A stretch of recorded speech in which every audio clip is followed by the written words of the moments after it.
Selamat pagi anak-anak. Puji Tuhan, berjumpa kembali di hari ini. Tetap sehat dan bersemangat di hari yang baru ini. Sebelum memulai aktivitas hari ini, mari kita mengikuti renungan firman Tuhan pada pagi hari ini yang diambil dari buku Yesus adalah teman terbaik dan setia yang ditulis oleh Pendeta Marolop Sagala. Judul renungan firman Tuhan pada pagi hari ini adalah Rencana yang Lama untuk Membunuh Yesus. Sebelum kita lanjutkan, mari kita awali dengan doa. Terima kasih Tuhan Yesus untuk hari yang baru ini. Sekarang kami siap untuk mendengar firman-Mu. Kiranya Roh Kudus-Mu hadir bersama kami. Terima kasih Tuhan Yesus. Amin.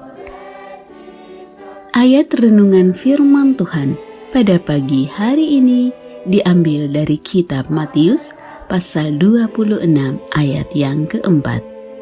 Dan mereka merundingkan suatu rencana untuk menangkap Yesus dengan tipu muslihat dan untuk membunuh Dia.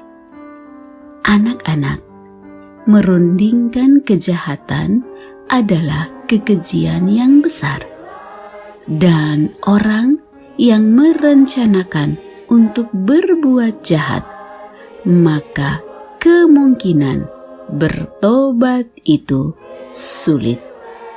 Ada orang berbuat kesalahan tetapi tidak direncanakan, maka pertobatan sangat mungkin terjadi.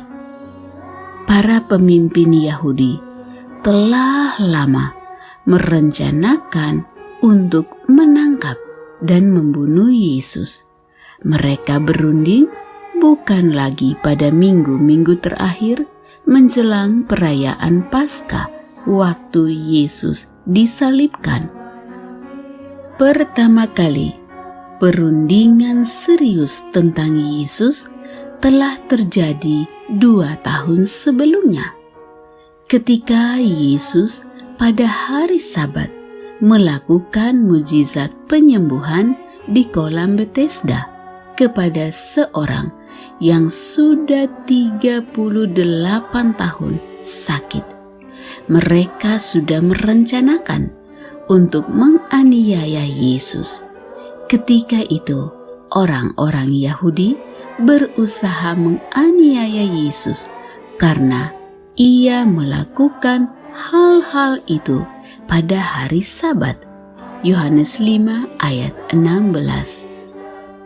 Perundingan lain seperti itu telah dilakukan baru-baru ini, segera setelah kebangkitan Lazarus. Kemudian dilanjutkan ketika Yudas Iskariot hadir dalam perundingan jahat itu. Perundingan itu tampaknya dilakukan pada hari Sabat malam sebelum penyaliban dan diikuti pertemuan lain pada hari Selasa pagi. Pertemuan pada hari Selasa itu dilakukan di istana imam besar yang bernama Kayafas. Mereka bersepakat supaya menangkap dan membunuh Yesus. Jangan pada waktu perayaan, supaya jangan timbul keributan di antara rakyat. Matius 26 ayat 5. Mereka lupa bahwa Yesus adalah anak domba Allah yang menghapus dosa dunia. Yohanes 1 ayat 29.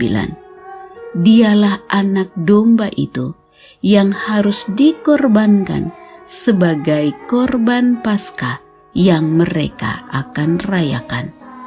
Sebab Dialah anak domba Paskah kita, juga telah disembelih, yaitu Kristus.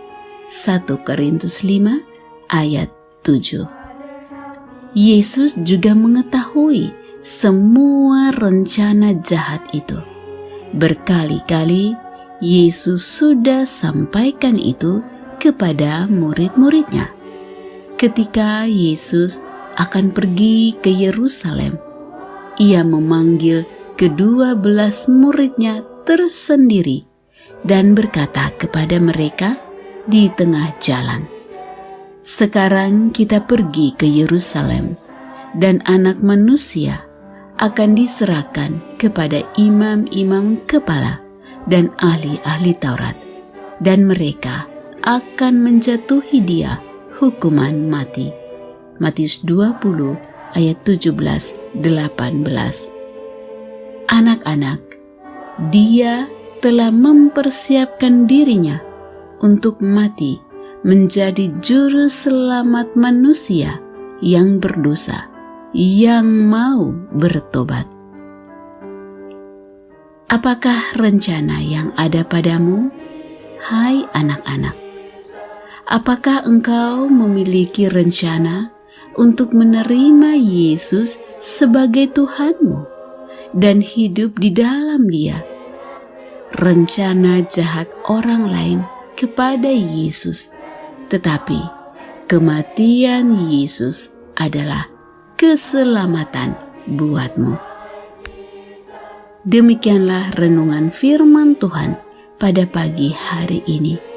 Kiranya Roh Kudus menolong anak-anak sekalian untuk bertobat dan menerima Yesus sebagai juru selamat kita, dan biarlah keselamatan itu akan menjadi bagian anak-anak sekalian. Kiranya Tuhan Yesus memberkati dan melindungi anak-anak sekalian pada sepanjang hari ini. Amin.